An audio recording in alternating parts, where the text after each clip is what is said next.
I have to make a comment on something Kate said and other comments. First of all, I agree with her 100% on the degree of work that was done and the reasons that work was done and the success that was achieved with regard to the Iran nuclear agreement.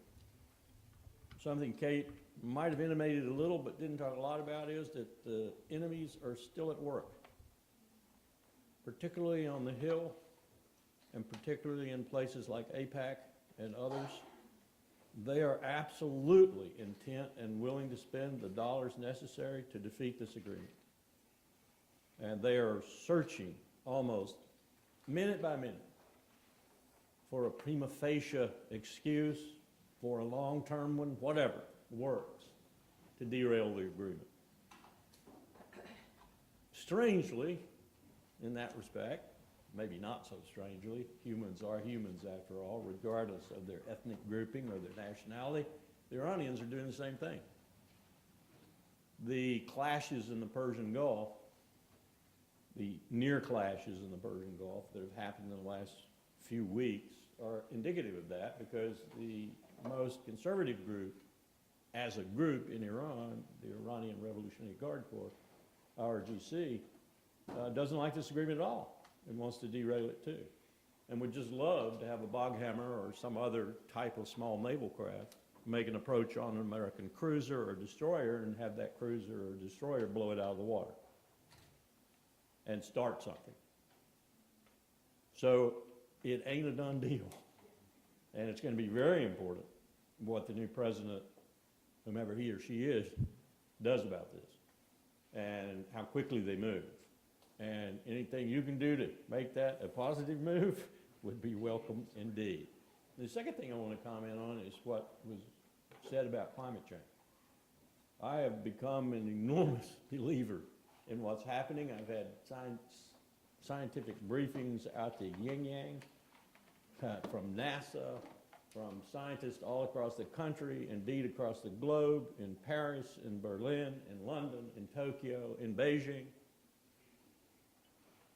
The Climate Security Working Group that I belong to in Washington is a group that is quasi-DOD. That is to say, when I sit in that group, usually the Assistant Commandant of the Coast Guard is there, sometimes equivalent ranks from the Navy and so forth, because one of our first things has been to look at sea rise, go to Norfolk, Virginia, and ask them about sea rise, and whether they want a 4-meter wall, a 6-meter wall, or an 8-meter wall, or they want to relocate entirely to the tune of 40, 60, 80, or $100 billion. Talk to Homeland Security, they'll tell you about the 14 political jurisdictions that are down there fighting each other over whether or not they want to relocate, build a wall, what size wall, and so forth. But climate change is here. It's not tomorrow. It's not mid-century. It is here. We were just in Miami trying to talk to them about how they're going to lose somewhere between 30 and $100 billion over the next 30 years. That's just a generation. That's my grandchildren of high-value real estate to the ocean.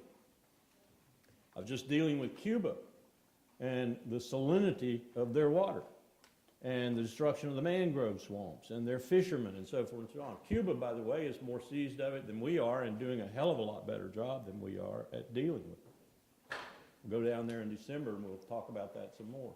The Environmental Defense Fund is involved with that. But to echo the point, the Congress does not like, particularly my party, the Republicans, does not like the military getting involved in this.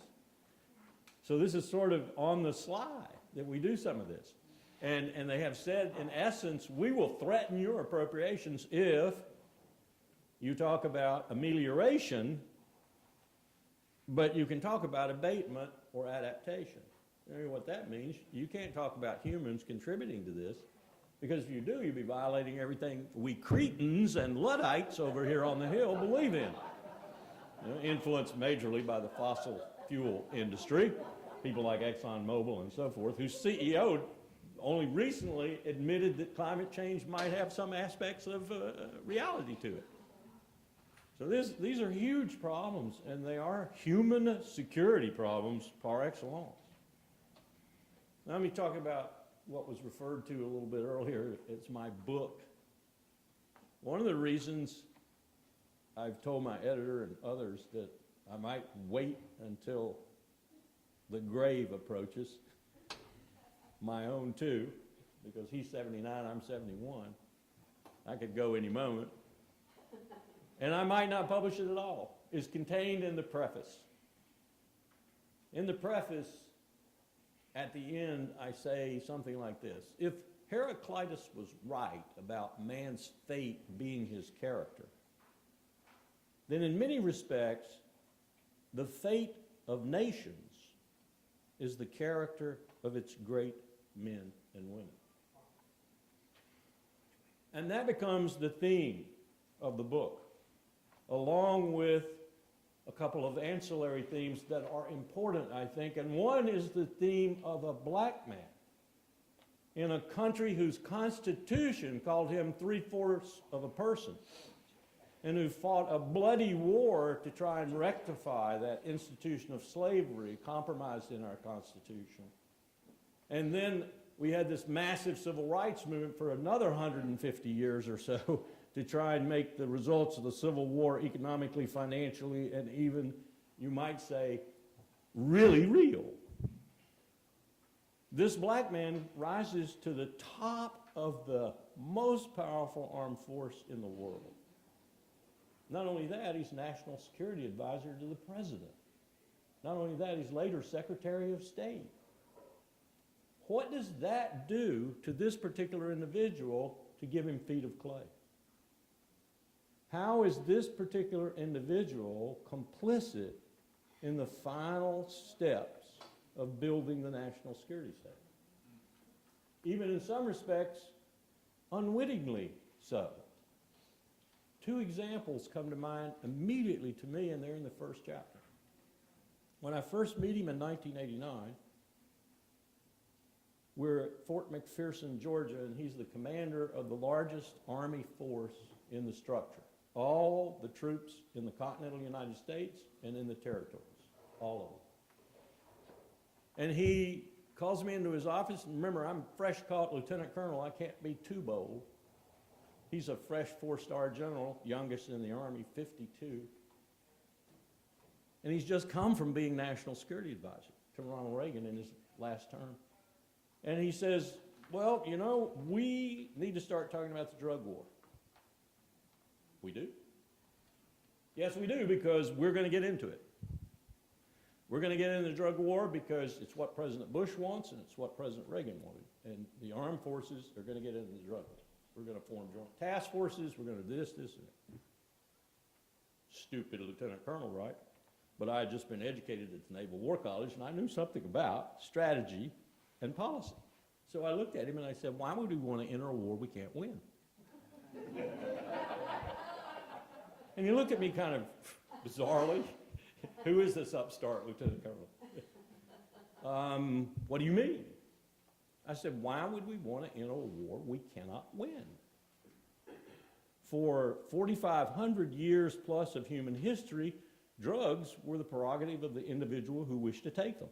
Some of the greatest poetry in English literature was written while Shelley or Coleridge were high on opium.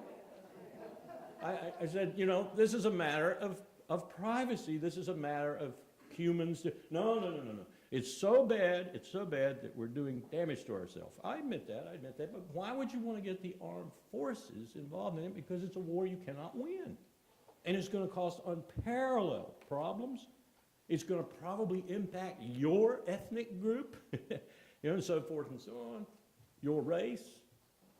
No, I didn't see that. Fast forward, post 9/11. Why would we want to get involved in a war we can't win? The war on terrorism. Why would you want to declare war on a methodology? Well, it's because you have to do it. You have to do what the American people want you to do. There comes the secret to politics in the United States of America. First of all, you tell the American people what it is you want them to tell you to do, and then you do it. Well, how does that apply to this individual and to this story I'm sort of relating? Too briefly, but read my book later. This is such a corruptive process. This is such a debilitating process in many respects, but it is such a playbook for Washington policymaking that the national security state becomes the dominant factor even in a man's life like Colin Powell, who is so equipped to know better. But it can't be fought if you're going to be a powerful part of it. It cannot be combated if you're going to be the president, if you're going to be the Secretary of State or whatever. You can do your best on the fringes, and you can push back at the Dick Cheneys, and you can push back at the George Bushes and the Donald Trumps, I would submit, and probably even, in some respects, Hillary Clinton.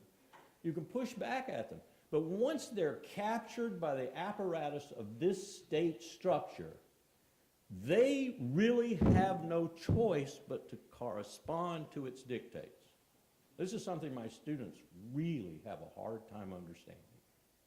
They understand when I tell them the people in the Oval Office, the people over at Foggy Bottom, the State Department, the people over at the Pentagon, they put their pants and their skirts on the same way you do, and they are probably dumber than you. They certainly, in most cases, are more mediocre than you. You're very privileged to be here at the College of William & Mary.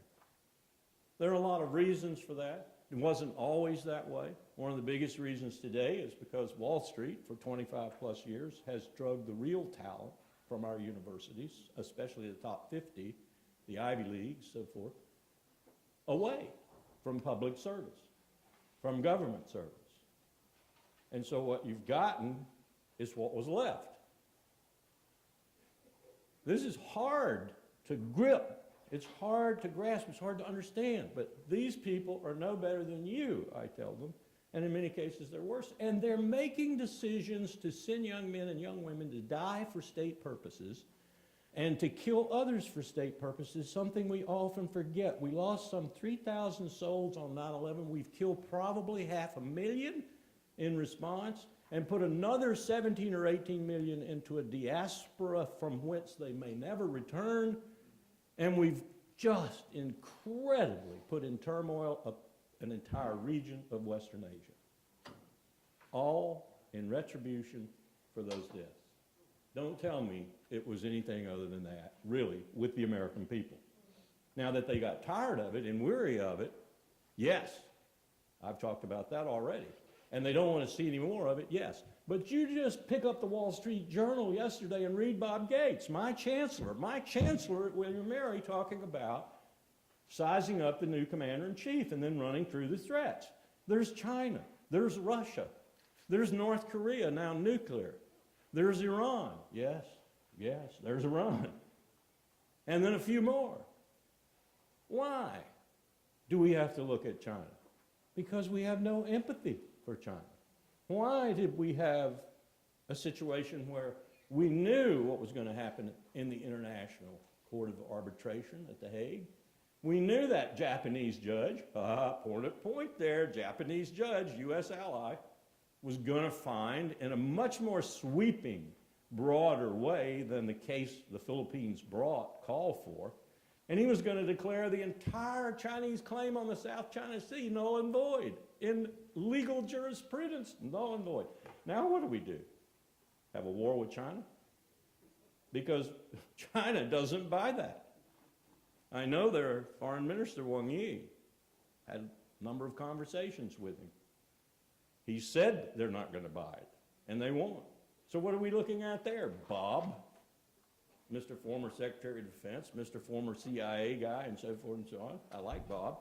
But here he is outlining the things that are going to be the next chapter in the playbook, because Bob is Colin with a white skin. They don't know what was just talked about. They don't know how to transfer their thought process into human security.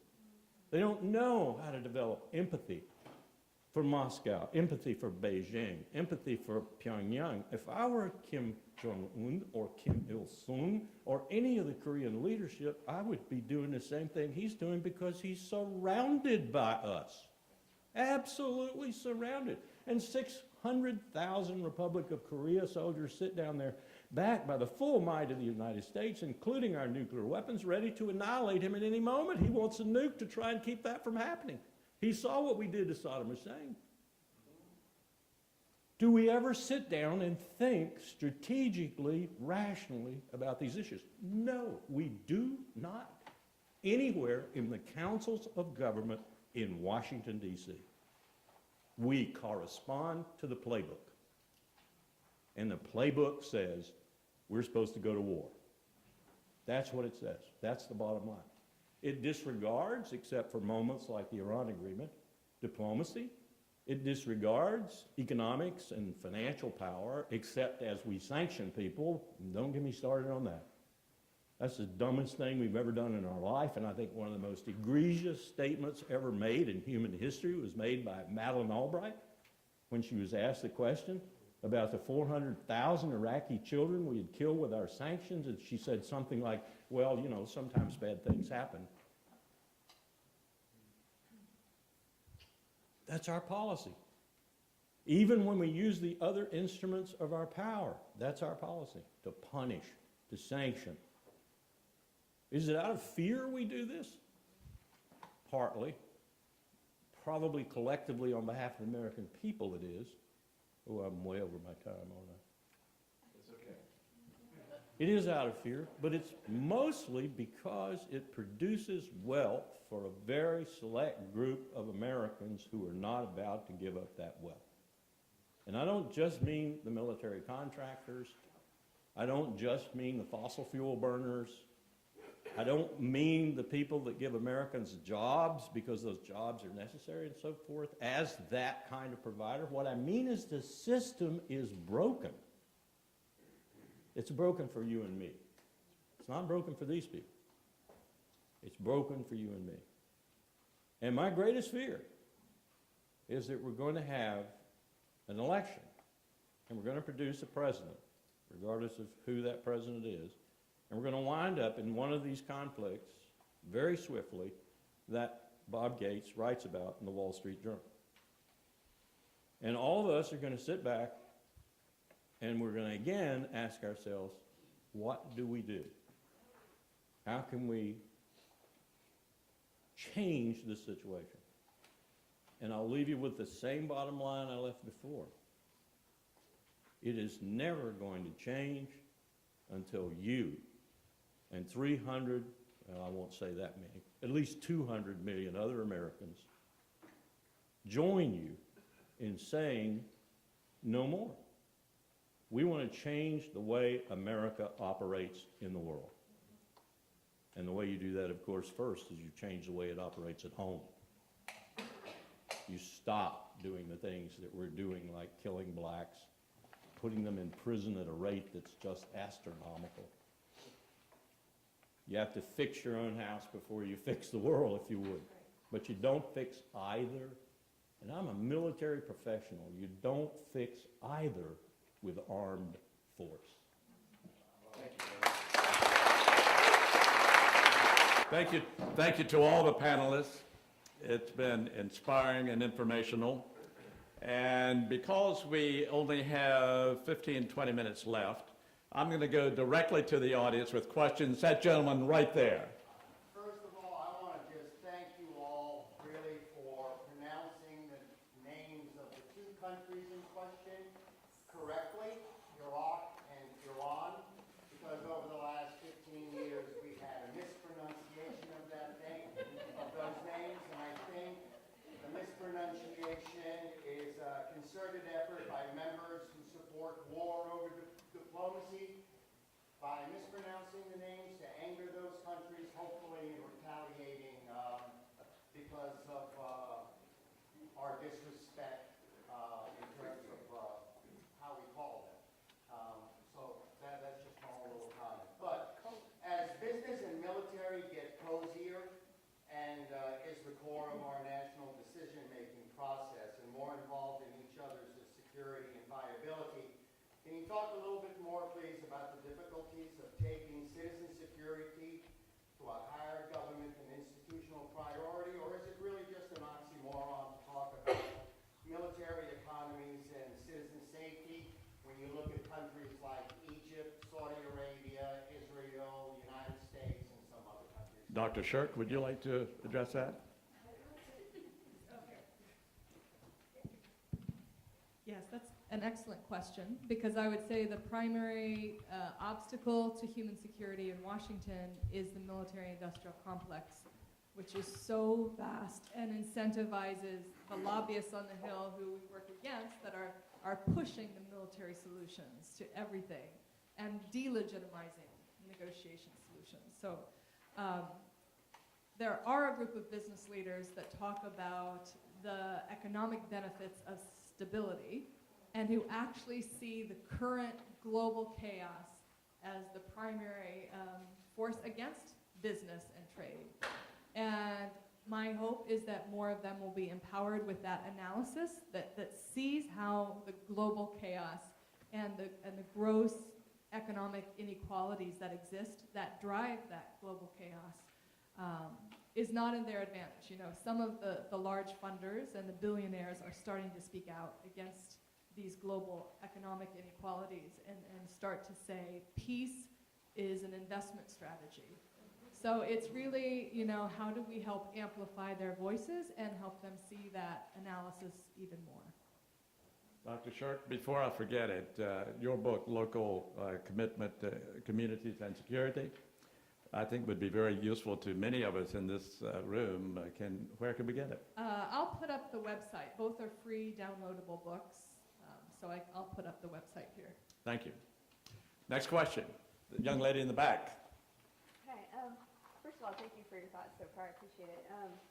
I think, Kate, you briefly mentioned Bashar al-Assad, and it got me thinking, you know, he stepped over this line and we didn't really take action on it like he had promised previously, and it got me thinking, you know, do you have any suggestions or actions we can take or actions we can push our government leaders to take to really take a stand against things like war crimes, crimes against humanity, crimes that governments are committing against civilians?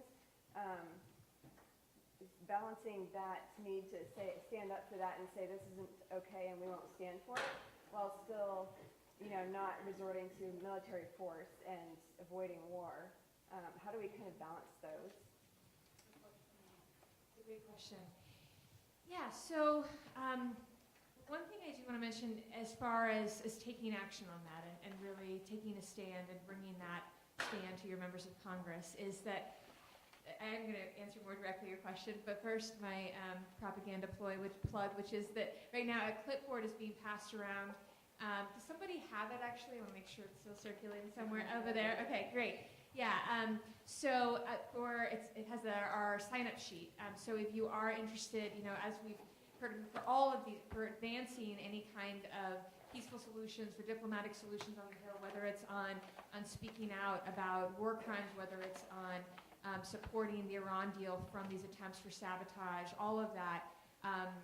What we have to change is the nature and the numbers of the kinds of messages that are coming through on the Hill, which right now, you know, I mean, this is still, there are estimates of only about 1% of the population is really engaged with Congress on any kind, or less, far, you know, even less than that, on any, whether it's through emails or calls or lobbying Congress. So we want to change that around, and so please sign up. Because I think because your question, I mean, about standing up to human rights abuses and war crimes, I mean, this is really an ongoing matter, and it comes up in so many different contexts. I think, you know, of course, the way that we look at this, I mean, FCNL is focused on what we can do as U.S. citizens, what we can do on U.S. legislation. So as the 5% of humanity that is privileged to have U.S. citizenship, what kinds of actions can we take? And in regard to the Assad regime, given U.S. history with Syria, and given the failures to look at these kinds of peace-building solutions over years and years, and instead resort to military force over and over again, you know that our options are limited. I mean, we have to say, you know, that, and that said, there will be, I mean, one day, there will be a political solution that de-escalates the killing in Syria in a lasting way. And the question is how many Syrians are going to be killed before we get to that point. So there are certainly diplomatic solutions that have not been tried. I mean, another lesson of the Iran deal is really that diplomacy is not a sprint, it's a marathon. It takes a long time. And we saw the Lebanese civil war didn't end until after 15 years of war. And how did it finally end? It was through a negotiated settlement. It was through the Taif Accord, that brought together key stakeholders, including not just the factions fighting inside of Lebanon, but their external backers. So we have to end the killing, and that I think ultimately, that's going to be essential to actually providing accountability in Syria. I would say on the issue more generally, another example on this issue of standing up for war crimes, I would flag again on the case with Yemen that we have seen over and over again Saudi Arabia bombing the Saudi-led coalition, which is fully backed by the U.S. The U.S. is providing, so it's U.S. fueling the Saudi jet planes that are dropping U.S.-made bombs with U.S. intelligence, with U.S. logistical support. So I've heard from many colleagues who've been to Yemen that the Yemenis refer to this as a U.S. war, U.S.-Saudi war against Yemen. And the Saudi-led coalition has been dropping bombs on hospitals, 4 Doctors Without Borders hospitals in a year. And of course, they keep saying it's an accident. They they've been bombing schools, they've been bombing markets. So these are unlawful killings of civilians. There is a lot of evidence from many human rights organizations about war crimes. And our government is providing bombs for that war. Our government is refueling these. For much of the war, our government has been refueling planes even twice a day. So literally fueling the war in Yemen, and this is nowhere, often just nowhere in the media. We don't hear about it. These are war crimes that we're very much a part of, and this is why it's so important at this time that we don't reward Saudi Arabia with even more weapons, that instead we take a stand and get your senators to support the Murphy-Paul bill to block the Saudi arms deal. $1 billion in arms, billion with a B. So that's unless you do it regionally. Because if you pick on one country when we're also supplying $38 billion over the next 10 years to a country that still has unexploded armaments going back 30 years, then it's a non-sequitur. You have to do it on a balanced approach, what I would say, dealing with Israel as well as Saudi Arabia. so of course, FCNL, we are opposed to all arms deals. We're opposed to the $38 billion, in going to Israel over the next 10 years. And I think we all have to look at these issues to be, as far as individual concerns about, anyway, we have to examine those issues individually. The opportunities for Congress to examine these issues are unfortunately few and far between. We have a big opportunity. We rarely get a vote on war and peace issues. It's very rare that we get such a definitive up or down vote. And it's coming to the floor next week, and there's a big opportunity. So I would encourage people to weigh in. Thank you, Kate. Next question. Let me add Sure, one thing sure. to what you said. Examine this deal really closely. You'll notice such wonderful features as we've changed the amount of money that Israel can siphon off to use for its own arms industry. And we've done that almost wholesalely. And why is that? Because we want our arms industry to get all that money. So it just reinforces military over human issues. Sir, let me get to a couple other questions. This lady down front, please.